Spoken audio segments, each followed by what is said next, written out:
Hello दोस्तों, आप सभी का स्वागत है मेरा यूट्यूब चैनल सुबह स्टडी पे। आज हम लोग पढ़ेंगे जो ऑनलाइन ईयर जीके जीएस पढ़ रहे हैं उसका पार्ट नंबर रहेगा 5। तो चलिए शुरू करते हैं। इसमें पहला क्वेश्चन हो जाएगा, गुप्तकालीन ग्रंथ जो पंचतंत्र है, पंचतंत्र की गणना विश्व के सर्वाधिक प्रचलित ग्रंथ बाइबिल के बाद दूसरे स्थान पर की जाती है। पंचतंत्र किसकी कृति है? तो पंचतंत्र लिखा गया है विष्णु शर्मा के द्वारा। दक्षिण में विजय प्राप्त करने वाला दिल्ली सल्तनत का प्रथम सुल्तान कौन था? तो ये था अलाउद्दीन खिलजी। लोधी वंश के किस शासक ने राजधानी को सर्वप्रथम दिल्ली से आगरा स्थानांतरित की? तो ये थे सिकंदर लोधी, और आगरा शहर की स्थापना भी इन्होंने 1504 में की थी। आगे बढ़ते हैं। देवगढ़ का दशावतार मंदिर किस काल की मंदिर कला का सर्वोत्तम उदाहरण माना जाता है? तो ये माना जाता है गुप्तकालीन मंदिर कला के सर्वोत्तम उदाहरण। आगे बढ़ते हैं, अगला क्वेश्चन हो जाएगा। अगला है, सल्तनत काल का वह प्रथम शासक कौन था जिसने भूमि की नापजोख कराई तथा राज्य की समस्त भूमि को खालसा भूमि के अंतर्गत कर लिया? तो ये था अलाउद्दीन खिलजी। अकबर की प्रथम और अंतिम विजय थी? तो अकबर के जो प्रथम विजय था ये हो जाएगा, प्रथम विजय मालावा विजय था जो कि 1561 में हुआ था, और अंतिम इसका विजय था आसिरगढ़ की विजय जो कि 1601 में थी। किस एक्ट के तहत भारत में प्रथम बार एक सर्वोच्च न्यायालय की स्थापना की गई? तो ये किया गया है रेगुलेटिंग एक्ट 1773 के अंतर्गत। आगे बढ़ेंगे, अगला हो जाएगा, ऐसे पहले भारतीय कौन थे जिन्हें अंग्रेजों ने किसी प्रांत का गवर्नर बनाया? तो ऐसे पहले भारतीय हो जाएंगे सत्येंद्र प्रसाद सिन्हा। विजयनगर नरेश कृष्णदेवराय की रचना अमुक्त माल्यवाद ये का वर्ण विषय क्या है? तो यह हो जाएगा लोक प्रशासन एवं विदेश नीति, और ये किस भाषा में लिखा गया था? तो तेलुगु भाषा में लिखा गया था। गोलकुंडा के मुस्लिम राज्य का उदय किस प्राचीन हिंदू साम्राज्य के अवशेष पर हुआ? तो ये हिंदू साम्राज्य हो जाएगा वारांगल।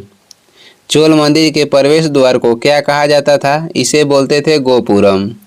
सिविल सेवाओं में भर्ती के लिए खुली प्रतियोगिता का आयोजन किस वर्ष शुरू किया गया? तो ये शुरू किया गया था 1853 ईस्वी में। आगे बढ़ेंगे, अगला हो जाएगा। अगला है, कृष्णदेवराय ने अमुक्त माल्यद ग्रंथ की रचना किस भाषा में की? तो ये किए थे तेलुगु में। मुहम्मद शाह तृतीय के शासनकाल में बहमनी साम्राज्य की यात्रा करने वाला विदेशी यात्री था? तो ये थे एथेनियसिस निकितिन थे। किस पल्लव शासक के शासनकाल में ह्वेनसांग ने कांची की यात्रा की थी? तो कांची की यात्रा की थी ह्वेनसांग नरसिंहवर्मन प्रथम के शासनकाल में।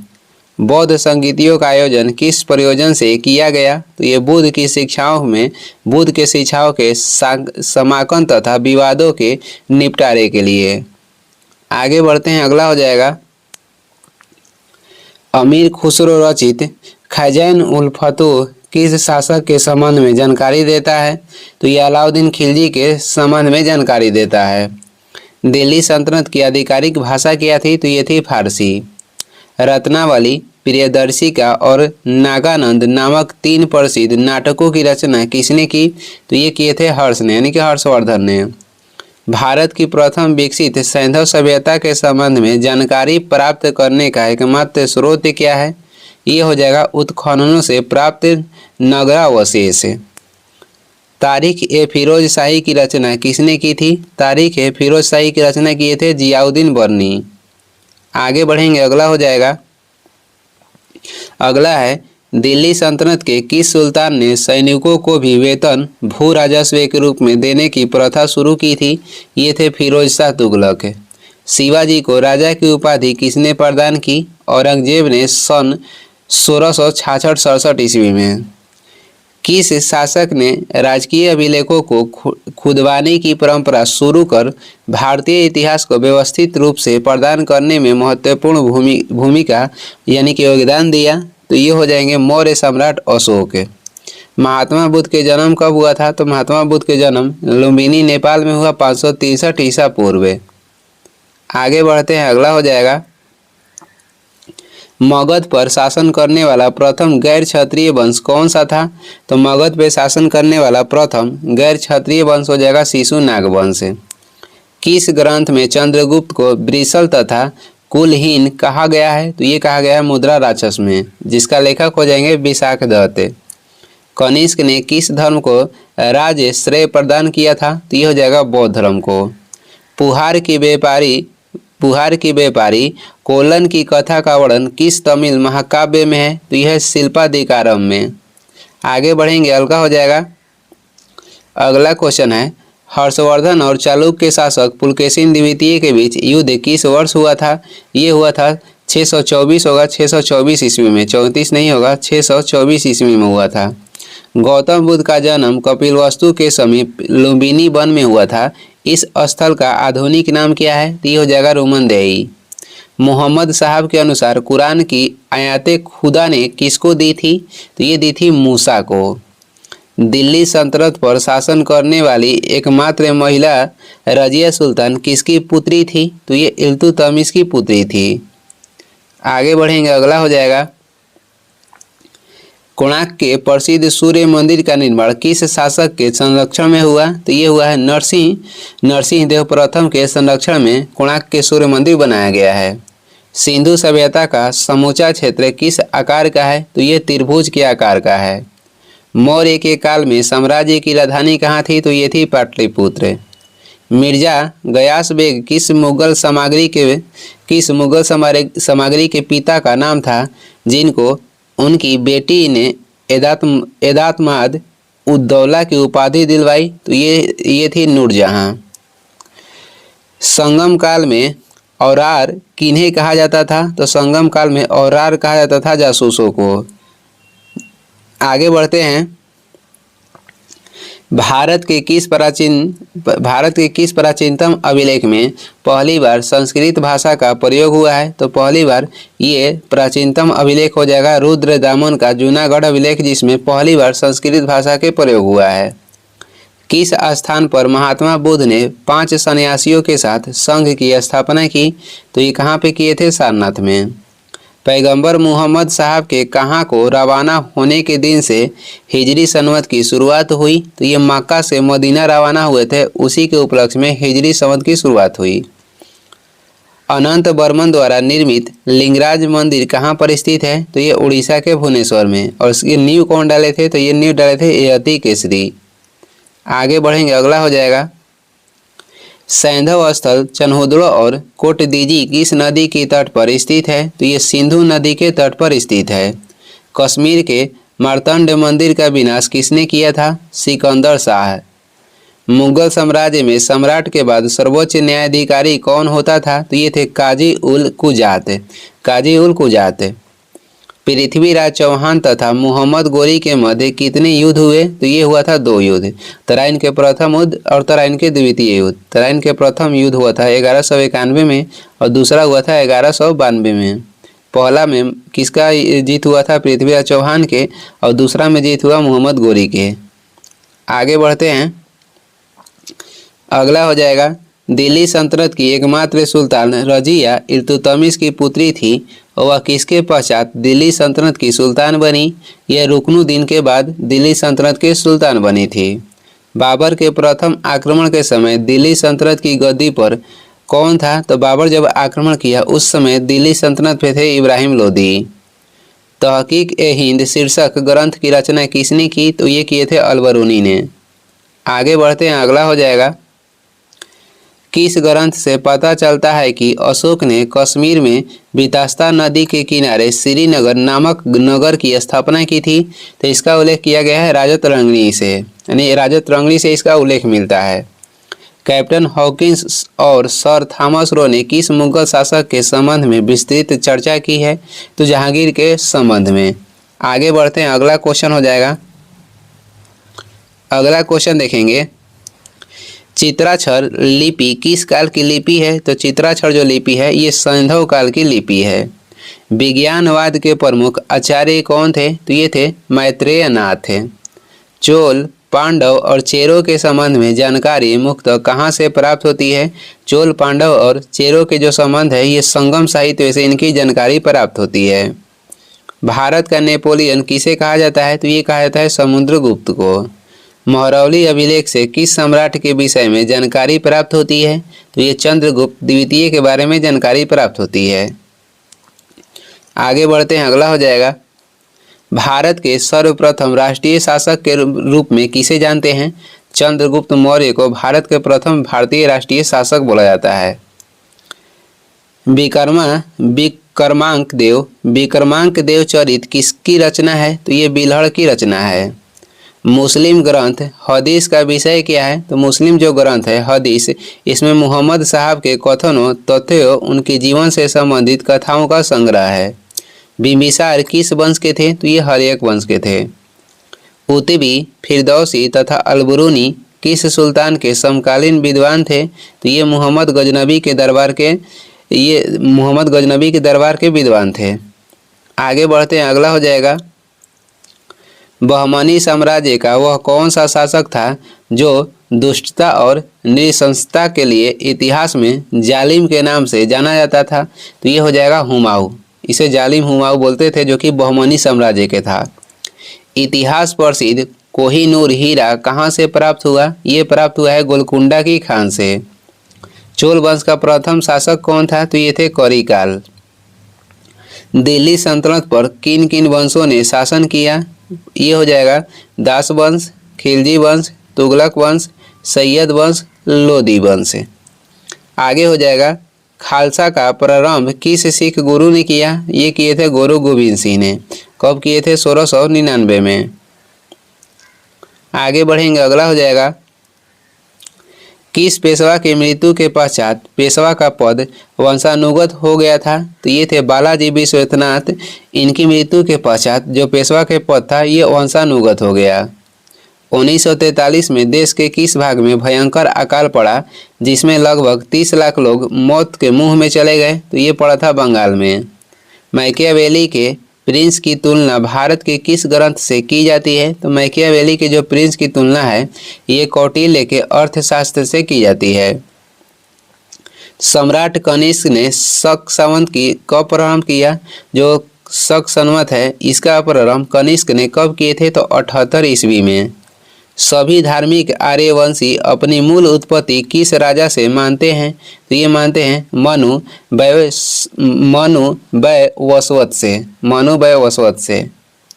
आगे देखेंगे, आगे हो जाएगा, बहमनी तथा विजयनगर राज्य के मध्य किस प्रदेश को लेकर संघर्ष हुआ? तो ये प्रदेश हो जाएगा रायचूर का दोआब प्रदेश के लेकर बहमनी और विजयनगर राज्य के मध्य क्या हुआ था? तो संघर्ष हुआ था। दिल्ली के सुल्तान एवं चालीसा के दल के बीच संघर्ष किसकी मृत्यु के पश्चात हुआ? तो ये इल्तुतमिश की मृत्यु के पश्चात हुआ। अंग्रेजों का सबसे पहला संघर्ष किस मुगल सम्राट के साथ हुआ था? ये औरंगजेब के साथ हुआ था।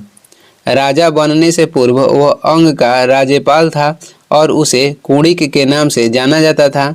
यह कथन मगध के किस शासक से संबंधित है? तो ये संबंधित है अजातशत्रु से। आगे बढ़ते हैं, अगला हो जाएगा, विशाल साँड़ों की जुड़वा पैरों वाली विशिष्ट प्रकार की मृण मूर्तियाँ किस सैंधव स्थल से प्राप्त हुई है? तो ये प्राप्त हुआ है कालीबंगा से। भक्ति को दार्शनिक आधार प्रदान करने वाले प्रथम आचार्य कौन थे? ये थे रामानुज। सामान्य परिस्थितियों में स्त्री धन के उत्तराधिकारी में प्रथम अधिकार किसका होता था? तो ये होता था पुत्रियों का। किसका होता था? तो पुत्रियों का। मिर्जा राजा जय सिंह द्वारा जो कि 1665 ईस्वी में पुरंदर के घेरे के समय कौन सा यात्री उपस्थित था? तो ये था बर्नियर। कुमार संभवम में किसके जन्म की कथा वर्णित है? तो ये कार्तिकेय के। आगे बढ़ते हैं, अगला हो जाएगा, अगला क्वेश्चन देखेंगे, 19वीं शताब्दी में भारत सरकार की आय का सबसे प्रमुख साधन क्या था? ये हो जाएगा भू राजस्व। मराठा राज्य संघ को निर्णायक पराजय देने वाला जो ब्रिटिश गवर्नर जनरल था ये कौन था? तो ये हो जाएगा लॉर्ड हेस्टिंग्स। पाहन पूजे हरि मैले मैं तो पूजे पहाड़, यह कथन किस संत का है? तो ये हो जाएंगे, ये जो कथन है ये कबीर का कथन था। नाना घाट नासिक एवं रावी के अभिलेख किस राज परिवार का उल्लेख करते हैं? तो ये सातवाहन परिवार के उल्लेख करते हैं। आगे बढ़ते हैं, अगला हो जाएगा, किस सिख गुरु द्वारा गुरुमुखी लिपि का प्रारंभ किया गया? तो ये गुरु अंगद के द्वारा। बसु चरित्र के लेखक कौन है? तो बसु चरित्र के लेखक हो जाएंगे रामराज। गुलाब से इत्र निकालने की तकनीक का आविष्कार किस मुगल सम्राट या सामग्री ने किया? तो ये किए थे नूरजहां ने। कौन की थी? तो नूरजहां ने। पानीपत के तृतीय युद्ध में मराठा सेना का संचालन किसने किया था? तो ये किए थे सदाशिव राव भाऊ ने। पानीपत के तृतीय युद्ध में मराठा सेना का जो संचालन किए थे ये सदाशिव राव भाऊ थे। आगे बढ़ते हैं, अगला हो जाएगा, अकबर की उदारवादी धार्मिक नीतियाँ का किस लोकप्रिय सूफी सिलसिला द्वारा प्रतिरोध करने का प्रयास किया गया? तो ये नक्शबंदी सिलसिला द्वारा इसका प्रतिरोध करने का प्रयास किया गया। हर्षवर्धन एवं वातापी के चालुक्य वंशीय शासक पुलकेशिन द्वितीय के बीच हुए युद्ध का वर्णन किस अभिलेख में पाया जाता है? तो इसका उल्लेख है ऐहोल अभिलेख में। मालविकाग्नि मित्रम कैसा ग्रंथ है? मालविकाग्नि मित्रम जो ग्रंथ है ये कैसा है? तो ये नाट्य ग्रंथ है। कालिदास द्वारा इसे लिखा गया है और कालिदास रचित मेघदूत में वर्णन है। तो कालिदास के द्वारा जो रचित मेघदूत है इसमें वियोग श्रृंगार का वर्णन किया गया है। आगे बढ़ेंगे, अगला हो जाएगा, किस मुगल शासक के लिए एक भाग्यशाली सैनिक किंतु असफल साम्राज्य निर्माता कहा गया है? तो ये हो जाएंगे बाबर के लिए। ये किसके लिए बोला गया है कि एक भाग्यशाली सैनिक किंतु असफल साम्राज्य निर्माता? तो ये कहा गया बाबर के लिए। भारतीय इतिहास में कौन सा वंश पितृहंता वंश के रूप में जाना जाता है? तो ये हो जाएगा हर्यक वंश, इसमें जितने भी शासक हुए अपने पिता के हत्या करके राज किए, इसीलिए इसे पितृहंता वंश कहा जाता है। कुबोत उल इस्लाम मस्जिद दिल्ली और 2.5 दिन का झोपड़ा जो मस्जिद है अजमेर का निर्माण किसने करवाया था? तो ये करवाए थे कुतुबुद्दीन ऐबक ने। भक्ति आंदोलन को अग्रणी नेतृत्व प्रदान करने वाले महाराष्ट्र के 4 प्रमुख संतों का उल्लेख कीजिए। तो ये महाराष्ट्र के 4 प्रमुख संत हो जाएंगे तुकाराम, उसके बाद नामदेव, ज्ञानेश्वर और रामदास। तुकाराम, नामदेव, ज्ञानेश्वर और रामदेव नहीं होगा, रामदास। तुकाराम थे, नामदेव थे, ज्ञानेश्वर और रामदास। किस पल्लव राजा ने मत विलास प्रहसन की रचना की थी? तो ये थे महेंद्र वर्मन। नागार्जुन किसके दरबार में वैदांतिक एवं वैज्ञानिक थे? तो ये कनिष्क के दरबार में रहते थे। इन्हें भारत के आइंस्टीन भी बोला जाता है। महमूद गजनबी के किस राजकवि ने शाहनामा लिखा? तो शाहनामा लिखा गया है फिरदौसी के द्वारा। हंटर कमीशन के गठन के समय भारत का वायसराय कौन था? तो हंटर कमीशन के गठन के समय भारत के वायसराय थे लॉर्ड रिपन। कब हुआ था इसका गठन? 1882 में। आगे बढ़ते हैं, अगला हो जाएगा, प्राचीन भारत में किस शब्द का प्रयोग ऐसी विधवा के लिए किया जाता था जिसका पुनः विवाह हो जाता था? इनको बोला जाता है पुनर्भू। इसको क्या बोला जाता था? पुनर्भू। प्राचीन भारत में विद्वान ब्राह्मणों को दान में दिए जाने वाले कर मुक्त ग्रामों को कहा जाता था? तो इसे बोला जाता था अग्रहार। प्राचीन भारत में जो विद्वान या ब्राह्मण को दान दिए जाने वाले कर मुक्त ग्रामों को इसे बोला जाता है अग्रहार।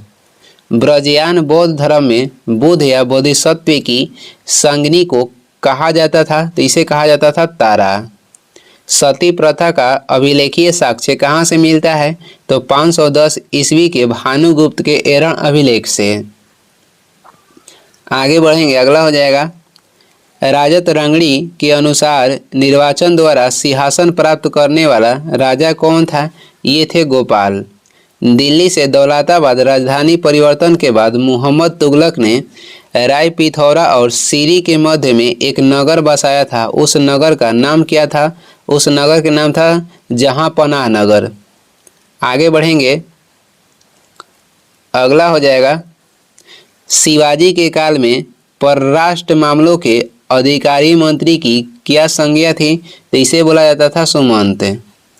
इल्मे इलाही मुहम्मदी नामक रहस्यवादी सिद्धांत का प्रतिपादन किस सूफी संत ने किया था? तो ये थे ख्वाजा मीर दर्द ने। खाली स्थान यानी कि ऐसे समय जब कोई व्यक्ति भूमि प्राप्त करता है तो वह उसमें से आधिकारिक कर कि अधिकाधिक निचोड़ता है और गरीब मजदूर उसे छोड़कर अन्यत्र पलायन कर जाते हैं। यह कथन किसका है? तो ये कथन जो है बर्नियार का है। आगे देखेंगे, अगला हो जाएगा, वह कौन हिंदू चित्रकार था जो जहांगीर द्वारा ईरान के शाह अब्बास प्रथम का छाया चित्र बनाने के लिए भेजा गया था? तो ये थे बिशन दास। क्वेश्चन करा कि वह कौन हिंदू चित्रकार था जो कि जहांगीर द्वारा ईरान के जो शाह अब्बास प्रथम था उसका छाया चित्र बनाने के लिए भेजा गया था? तो ये थे बिशन दास। एलोरा की गुफाओं में ब्राह्मण, बौद्ध तथा जैन मंदिरों, विहारों तथा चैत्य का निर्माण किस वंश के शासनकाल में हुआ? तो यह राष्ट्रकूट के वंश के शासनकाल में। सीमांत क्षेत्र के वह उग्र निवासी जिन्होंने महमूद गजनबी तथा मुहम्मद गोरी दोनों के लिए समस्याएं पैदा की, ये क्या कहलाते थे? तो ये कहलाते थे खोखर। सीमांत क्षेत्र के वह उग्र निवासी जिन्होंने महमूद गजनबी तथा मोहम्मद गोरी दोनों के लिए समस्याएं पैदा की, वह क्या कहलाते थे? तो वह कहलाते थे खोखर। बहमनी राज्य में सद्र ए जहां किस विभाग का मुखिया होता था? तो ये धार्मिक तथा न्यायिक मामले के मुखिया होता था। आगे बढ़ेंगे, अगला हो जाएगा, बलबन आम जनता में क्यों प्रसिद्ध था? बलबन जो आम जनता में क्यों प्रसिद्ध था? तो रक्त और लौह नीति के कारण। वासुदेव कृष्ण ने भगवत गीता में अपनी सभी शिक्षा देते समय किसको संबोधित किया है? तो ये संबोधित किए हैं अर्जुन को। मराठा काल में चौथ से क्या आशय है? तो मराठा काल में जो चौथ था ये दूसरे राज्यों से लिए जाने वाला एक कर था। शाहजहां के नाम से शासक बनने से पहले शहजादे के रूप में शाहजहां का नाम क्या था? तो इनका प्रारंभिक नाम कहेगा तो ये हो जाएगा खुर्रम। आगे बढ़ेंगे, अगला हो जाएगा, हुमायूं का अर्थ है भाग्यवान, परंतु वह एक अत्यधिक दुर्भाग्यशाली व्यक्ति था जो जीवन भर ठोकर खाता रहा और ठोकर खाकर ही उसकी मृत्यु हो गई। यह टिप्पणी किसने की थी? तो यह स्टैनली लेनपूल ने यह टिप्पणी की थी, स्टैनली लेनपूल। फतुहात ए आलमगीरी जो इस्लामी कानूनों की संहिता है कि इसके लेखक कौन थे? तो ये थे ईश्वर दास। फतुहात ए आलमगीरी के लेखक हो जाएंगे ईश्वर दास। आगे बढ़ते हैं, अगला हो जाएगा, अगला है, कुतुबुद्दीन ऐबक की राजधानी लाहौर थी। उसने विद्वान हसन निजामी को संरक्षण दिया। उसने 2 मस्जिदें बनवाई जो कि पहला था कुबोत उल इस्लाम मस्जिद जो कि दिल्ली में है और दूसरा हो जाएगा 2.5 दिन के झोपड़ा जो कि अजमेर में है। अजमेर भारत में इस्लामी पद्धति पर आधारित पहली मस्जिद किसे माना जाता है? तो इस्लाम भारत में कह रहा है कि इस्लामी पद्धति पर आधारित जो पहली मस्जिद है ये हो जाएगा कुबोत उल इस्लाम मस्जिद जो कि दिल्ली में है। मंगोलों का मुकाबला करने के लिए बलबन ने एक सैन्य विभाग को पुनर्गठित किया था। उस विभाग का नाम क्या था? तो उस विभाग के नाम हो जाएगा दीवाने अर्ज। किसके लिए गठन किया गया था? तो मंगोलों को मुकाबला करने के लिए। मुहम्मद के दरबार में अलबरूनी, फिरदौसी और उतबी जैसे इतिहासकार और विद्वान थे। फिरदौसी द्वारा प्रसिद्ध ग्रंथ का नाम क्या था? फिरदौसी द्वारा लिखा गया जो प्रसिद्ध ग्रंथ था इसका नाम हो जाएगा शाहनामा। आगे बढ़ेंगे, अगला हो जाएगा, गौतम बुद्ध ने युवावस्था में मनुष्य की 4 अवस्थाएं जैसे कि वृद्धावस्था, रोग, मृत्यु और सन्यासी को देखा था। ये 4 अवस्थाएं बौद्ध धर्म में क्या कही जाती है? तो ये 4 अवस्था को बौद्ध धर्म में कहा जाता है 4 महाचिन्ह हैं। सिंहली बौद्ध ग्रंथ दीपवंश तथा महावंश के अनुसार अशोक ने अपने कितने भाइयों की हत्या कर राज सिंहासन प्राप्त किया था? तो अपने 99 भाई को हत्या कर। राष्ट्रकूट वंश की स्थापना किसने तथा कब की थी? तो राष्ट्रकूट वंश की स्थापना दंती दुर्ग ने 753 ईस्वी में की थी। आगे बढ़ते हैं, अगला हो जाएगा, किस वर्ष गजनबी ने गुजरात में स्थित शिव के प्रसिद्ध सोमनाथ मंदिर पर आक्रमण करके उसे नष्ट कर दिया था? 1025 ईस्वी में। उस समय वहां के शासक थे भीम प्रथम। 1526 ईस्वी में पानीपत के मैदान में बाबर से युद्ध हुआ। इसमें इब्राहिम लोदी की हार हुई। इतिहास में यह युद्ध किस नाम से प्रसिद्ध है? तो पानीपत के प्रथम युद्ध के नाम से। महाकाव्य काल में ईश्वर आराधना के किस मार्ग की खोज की गई थी? तो भक्ति मार्ग के। महाकाव्य काल में ईश्वर आराधना के किस मार्ग की खोज की गई? भक्ति मार्ग। आगे बढ़ते हैं, अगला हो जाएगा। अगला है, भारत का वह पहला मुस्लिम शासक कौन था जिसने अपने सिक्कों या अभिलेखों में फारसी के साथ साथ नागरी लिपि का भी उपयोग किया? तो फारसी के साथ नागरी लिपि के उपयोग करने वाले हो जाएंगे शेरशाह। चौथ और सरदेशमुखी वसूल करने के पीछे शिवाजी का मुख्य उद्देश्य क्या था? वे अपने वित्तीय स्रोतों का अनुपूरक चाहते थे। विजयनगर नरेश कृष्णदेवराय की रचना अमुक्तमाल्यवाद का वर्ण विषय क्या है? तो ये हो जाएगा लोक प्रशासन एवं विदेश नीति। आगे बढ़ेंगे, गुजरात को दिल्ली सल्तनत का एक समृद्धतम प्रांत माना जाता था। इसकी समृद्धि के प्रमुख कारण थे, तो इसके समृद्ध बंदरगाह और हस्तशिल्प था। जो महात्मा बुद्ध थे, महात्मा बुद्ध के समकालीन मगध के दो राजाओं के नाम बताएं? तो महात्मा बुद्ध के जो समकालीन मगध के दो राजाएं थे ये हो जाएंगे बिंबिसार एवं अजातशत्रु। भारत में शकों की दो शाखाएं शासन कर रही थी। तक्षशिला और मथुरा में उत्तरी शाखा थी। नासिक तथा उज्जैन में कौन सी शाखा थी? तो नासिक तथा उज्जैन में थी पश्चिमी शाखा। आगे बढ़ेंगे, अगला हो जाएगा, कलिंग कहाँ है? किस मौर्य नरेश ने कलिंग का युद्ध लड़ा था? तो कलिंग जो है, कलिंग महानदी और गोदावरी के बीच उड़ीसा का एक भू क्षेत्र है। अशोक महान ने कलिंग का युद्ध लड़ा था। चाणक्य कौन था? उसके प्रसिद्ध ग्रंथ का नाम क्या है? यह किस भाषा में लिखा गया था? तो चाणक्य कहेगा, तो चाणक्य नंदों के विनाश का नियोजक और चंद्रगुप्त मौर्य का प्रधानमंत्री था। उसने संस्कृत भाषा में अर्थशास्त्र नामक पुस्तक लिखा।